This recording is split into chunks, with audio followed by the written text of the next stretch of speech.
Non, non, cela ne peut pas m'arriver à moi. Tant d'années de travail, de sacrifices, je commençais à peine à bien construire ma vie. Oh, je suis malchanceux. Qu'est-ce que tu as, mon mari? J'ai perdu toute la marchandise que j'ai commandée hier. Il paraît que le bus a fait un accident avec un camion d'essence, et tous les tissus ont brûlé. Jésus de Nazareth, ne me dis pas que nous sommes redevenus pauvres. Tu ne peux pas comprendre la colère qui m'anime en ce moment. J'ai envie de tout casser. Laisse-moi un moment, je dois réfléchir. D'accord.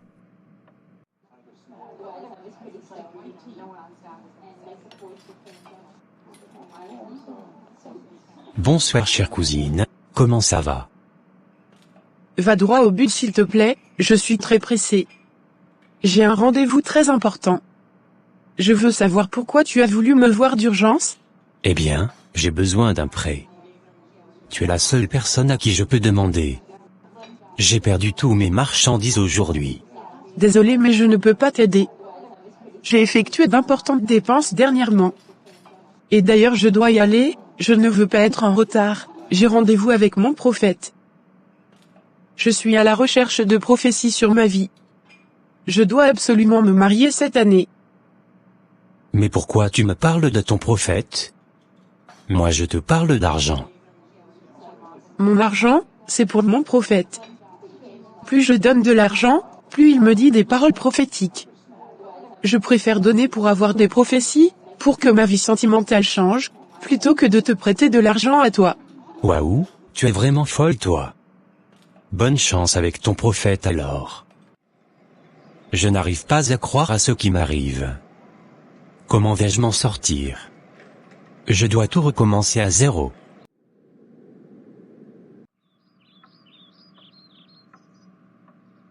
Yes, je viens de trouver la solution à tous mes problèmes financiers. Ma cousine m'a donné sans le savoir une idée d'entreprise. Je vais devenir aussi prophète. On va ouvrir une église.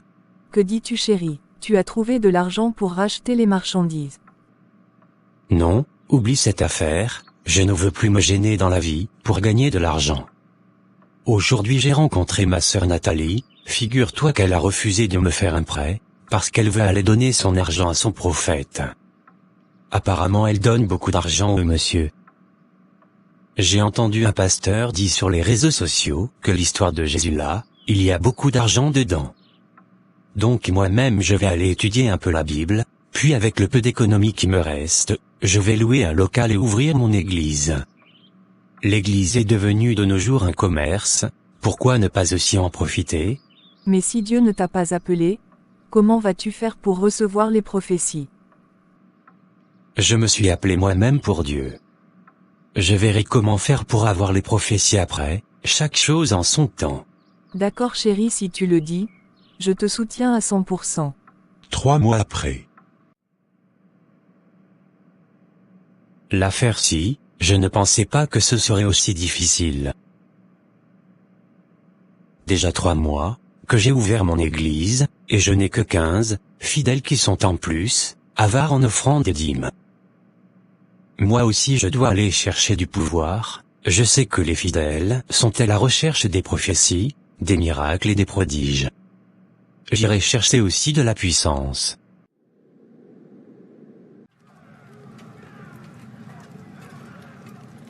Comme je le disais, je suis à la recherche de pouvoir pour pouvoir faire des prophéties et des miracles dans mon église, et aussi avoir la chance pour attirer beaucoup de fidèles.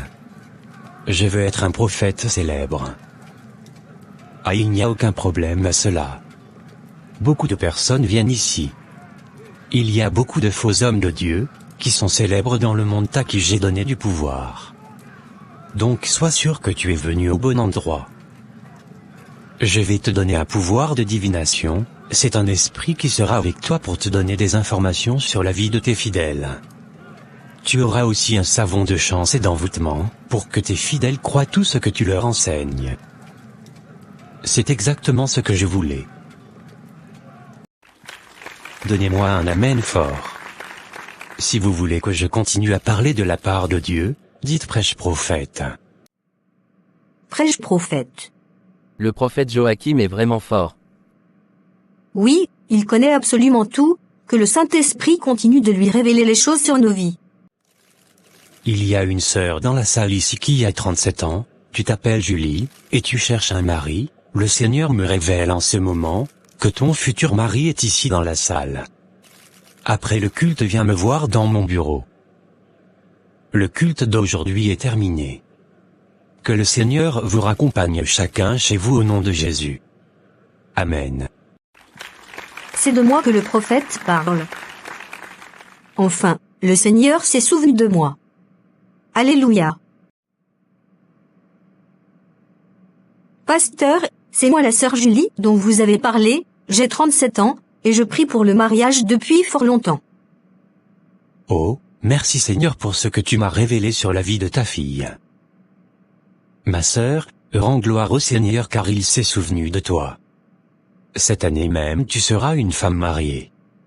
Le Seigneur me dit que ton mari c'est le frère Philippe. Mais ce n'est pas à toi de le lui dire. J'irai vers lui. Mais il faut sceller la prophétie, pour qu'elle puisse s'accomplir. Il faut donner une offrande conséquente. Ah oui, prophète. Je suis prête même à donner tout ce que j'ai, pour pouvoir voir cette prophétie s'accomplir. Tout le monde m'insulte dans ma famille.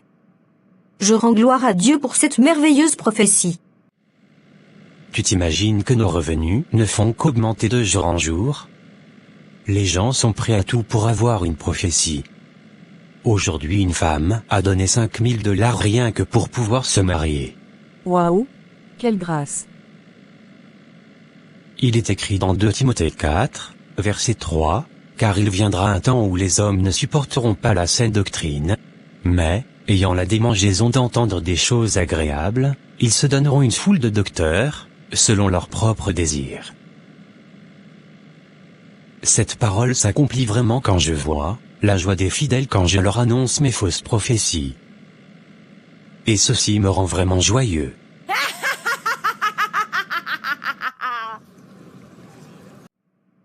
Frère Philippe, comment vas-tu? Je vais très bien, prophète. Je t'ai fait appeler car le Seigneur m'a donné une révélation qui te concerne. Ceci concerne ta vie sentimentale. Il y a une sœur dans l'église qui s'appelle Julie, c'est elle que le Seigneur a choisie comme ta femme. Et ne t'inquiète surtout pas de la prendre pour femme, car certainement vous aurez un couple heureux et rempli d'amour. Prophète, je suis vraiment heureux. Puisque c'est la volonté du Seigneur, faites-moi rencontrer la sœur Julie, pour qu'on commence les démarches. D'accord, mais n'oublie pas d'aller donner ton offrande d'action de grâce, pour pouvoir sceller la prophétie. Afin que l'ennemi ne vienne pas vous voler ce bonheur que le Seigneur vous prépare. Bien sûr mon prophète, j'irai donner avant même de rentrer chez moi. Je suis vraiment heureux ma sœur de la prophétie qui nous a été annoncée par le prophète. Que penses-tu si on marie déjà à la fin de ce mois? Puisque c'est le Seigneur qui a parlé, l'amour viendra après le mariage. Je suis vraiment heureuse frère Philippe, oui, je suis d'accord pour qu'on se marie le plus rapidement possible. Prophète, je suis tombée dans la dépression, je me sens seule et triste. Mes amis se sont tous éloignés de moi, parce que je refuse de fréquenter les mêmes milieux qu'eux. Je ne vais plus en boîte de nuit et dans les bars, cela a créé comme un grand vide dans mon cœur. Comment puis-je faire pour sortir de cet état d'âme? Pourquoi as-tu arrêté de fréquenter tes amis et d'aller en boîte de nuit avec eux? Parce que ce n'est pas un endroit pour un chrétien. N'écoute pas ce que les gens racontent, Dieu n'est pas coincé. Jésus a dit dans Jean 15 verset 11, « Je veux que vous soyez dans la joie, et que votre joie soit parfaite. » Si c'est les sorties avec tes amis, qui te permettent d'être heureuse, alors ne t'en prive pas. Dieu ne va pas te punir pour cela. Merci prophète. Vous venez de trouver la solution à mon problème. Ainsi les faux prophètes enseignent des erreurs, et poussent les enfants de Dieu dans le péché.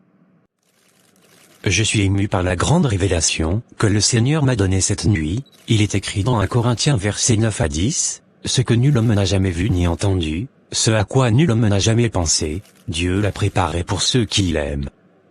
Or, c'est à nous que Dieu a révélé ce secret par le Saint-Esprit. En effet, le Saint-Esprit m'a révélé cette nuit que Jésus n'est pas Dieu. Jésus n'est qu'une petite portion de la puissance de Dieu. Or Dieu ne partage sa gloire avec personne, alors mes bien-aimés, arrêtez de croire que Jésus est Dieu. Jésus est le Sauveur, oui, mais Jésus n'est pas Dieu. C'est un blasphème. Donnez-moi un Amen, je vais continuer à prêcher. Amen, prêche mon prophète. Quelques mois après. Je regrette tellement d'avoir écouté la prophétie. Je me demande si c'est bien Dieu qui nous a réunis. Je suis totalement d'accord avec toi. Je regrette de t'avoir comme mari, tu es un monstre Philippe. J'irai tout raconter au prophète Joachim. Je m'en fous, va lui raconter. Les prophéties qu'il fait ne se manifestent jamais. Je ne veux même plus aller à l'église. Comment tu peux dire cela? Tu ne vas pas redevenir un païen dans cette maison, tu iras à l'église de force s'il le faut. Et c'est ce qu'on verra, c'est toi qui décides ou c'est moi qui décide. Femme insoumise et irrespectueuse. Rendez gloire à Dieu, peuple de Dieu. Le Seigneur nous aime énormément dans cette assemblée. Le Seigneur m'a révélé la date de l'enlèvement. Et oui, ce que Dieu n'a révélé à personne, même pas au Seigneur Jésus, il me l'a révélé à moi. Car le Saint-Esprit m'aime beaucoup. Je suis son prophète. Ainsi parle l'Éternel. L'enlèvement aura lieu le 6 juin 2024. La chose à faire, c'est de vendre tout ce que vous avez, et de venir tout donner à l'Église. Vous ne devez rien garder sur vous pour éviter de rater l'enlèvement. Car les riches n'entreront pas au ciel. Le royaume de Dieu, c'est pour les pauvres. Vendez tout, et venez le donner en action de grâce au Seigneur. Mon cœur bat très fort depuis le matin, depuis que le prophète a parlé de l'enlèvement. Comment allons-nous faire avec le supermarché et les entreprises? Nous devons tout vendre le plus rapidement possible. J'ai déjà convoqué une réunion avec mes associés pour tout vendre. Ici aussi nous allons donner certains des vivres aux membres de nos familles en cadeau. Le reste nous allons vendre, et aller tout donner en offrande à l'église. Préparons-nous pour le 6 juin. D'accord chérie. Montre-moi comment tu danseras là-haut là-bas au ciel. La danse du ciel, la danse du ciel.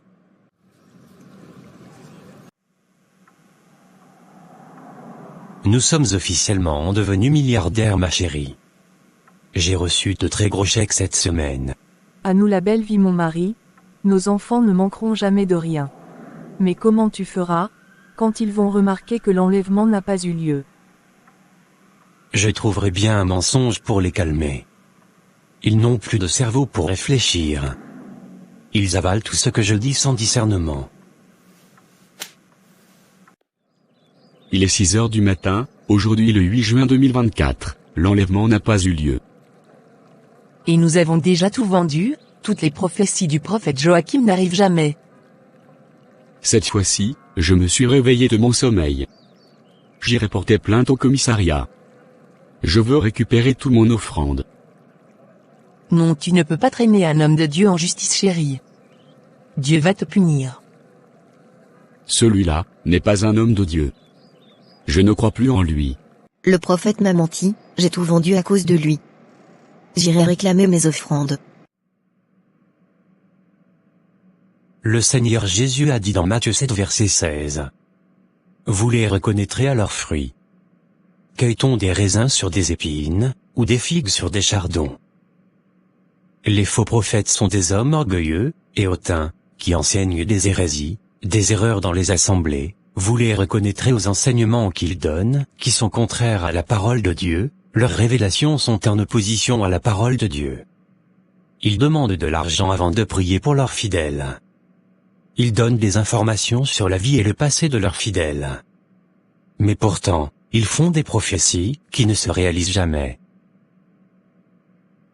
Merci d'avoir regardé, partagez cette vidéo afin qu'une seule âme soit sauvée pour la gloire du nom de Jésus notre Dieu. Amen.